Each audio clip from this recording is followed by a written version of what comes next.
برکو کې راځي یو کس پې د جهنم په ویخ کې به پروتي او ناری به وخي یا حنانو یا منانو د الله صفتونه به یادوي یا حنانو یا منان. حدیث مبارک کې راځي جبریل امین به دا آواز واوري نو د الله تبارک و تعالی د عرش مخې ته به په سجده باندې پریوزي. الله تبارک و تعالی به ورته وایي څه دې عجیبه ولیدل، څه خبره دې ناشنا ولیدله؟ جبریل امین به ورته وایي رب العالمین عجیبه خبره مې دا ولیدله چې د جهنم په اور کې په ویخ کې یو بنده پروت دی او هغه اوس هم نارې وایي چې یا حنانو یا منان. ستا صفتونه زوتی نه پروت په جهنم کې دی او تا یادوي.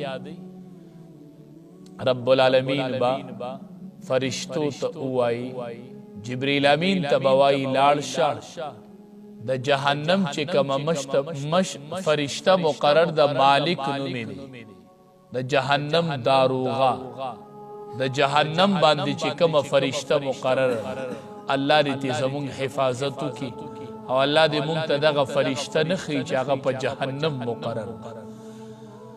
رب العالمین به ورته وایي دغې فرشتې ته ووایه چې دغه بنده دا کم چې ما ته نارې وایي الله تبارک و تعالی وایي چې دې زما په حکم د جهنم نه راوچت کړه. جبریل امین به راشي او دغه مالک نومې فرشتې ته به وایي چې د جهنم ویخ کې یو بنده پروت دی او الله ته نارې وایي د الله په حکم دا بنده راوباسه. حدیث مبارک کې راځي دا مالک فرشته به داسې خپل دا دوزخیان پیژني لکه مور چې خپل الوات پیژني. مقرر د دې باندې د هغې ډیوټي ده. وایي دا مالک فرشته به لاړه شي جهنم کې به وګرځي واپس به راشي جبریل امین ته به عجیبه جواب ورکړي.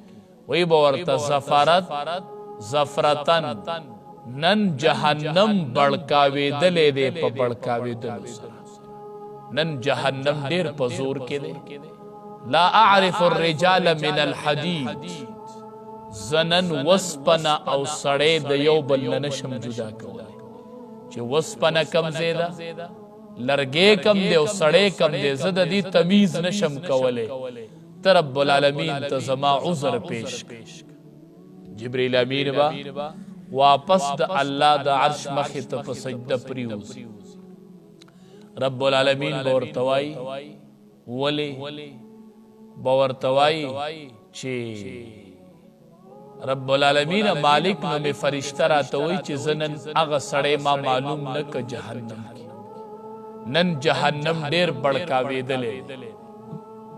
رب العالمین به ورته وایي ته دې مالک فرشتې ته ووایه چې هغه جهنمي په پلانکی خانه او طبقه کې پروت دی. زه یې ورته ته وښیې چې هغې کې پروت دی او رب العالمین وایي چې راویې چې دا جبریل امین راشي دې مالک نومې فرشتې ته به وایي پلانکی خانه او پلانکی طبقه کې پروت دی. الله وایي چې راویې باسه. حدیث مبارک کې راځي چې دا مالک فرشته ورله ورشي دی به داسې الټه په جهنم کې پروتي او دا لاسونه خپې به یې د دې سر سره تړل شوي او ماران او لړمانانو کې به پټي. جبریل امین به دا مالک نومې فرشته به یې روالي وایي داسې یو سڼ به ورله ورکړي دا ماران او لړمانان به ترې وغورځي بیا به ورله سڼ ورکړي نو لاس خپې به یې د یو بل نه جدا شي او رو به یې باسي. د جنت مخې ته یو نیر دی حیوان هغې کې به ورله غوپه ورکړي او اسمان ته به یې بره وخېږي. رب العالمین به ورته وایي الله تبارک و تعالی به یې ځان ته مخاطب کړي ولې دې دا ګناه کوله ولې دې دا ګناه کوله ټول ګناهونه به ورته یاد بیا به ورته رب العالمین وایي فلم فعلت هذا نو دا کارونه دې ولې کول د الله د ولی جواب ډیر ګران دی. الله ورته وی دا کارونه دی ولی کول، وی دی ورته وی چې ظلمت نفسی، الله ما په خپل ځان ظلم کړو، زنو م پویدل الله او وسم جهنم کې مخستا صفاتونه می یادول، مې چې الله برا باندې رحم وکي نو رب العالمین ما معاف کا. حدیث مبارک کې راځي رب العالمین به معاف کی. الله دې زمونږ د جهنم نه حفاظت نصیب کړي.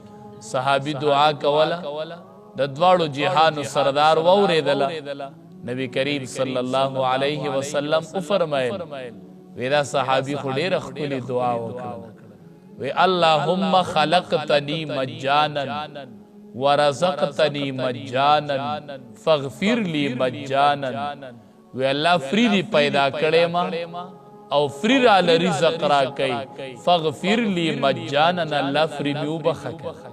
مونږ وایو الله فری دی پیدا کړی، فری رزق را کوي، الله مونږ فری وبخه، الله مونږ فری وبخه او مونږ له خپل رحم باندې جنتم نصیبک او د جهنم نم رب العالمین حفاظت نصیبک.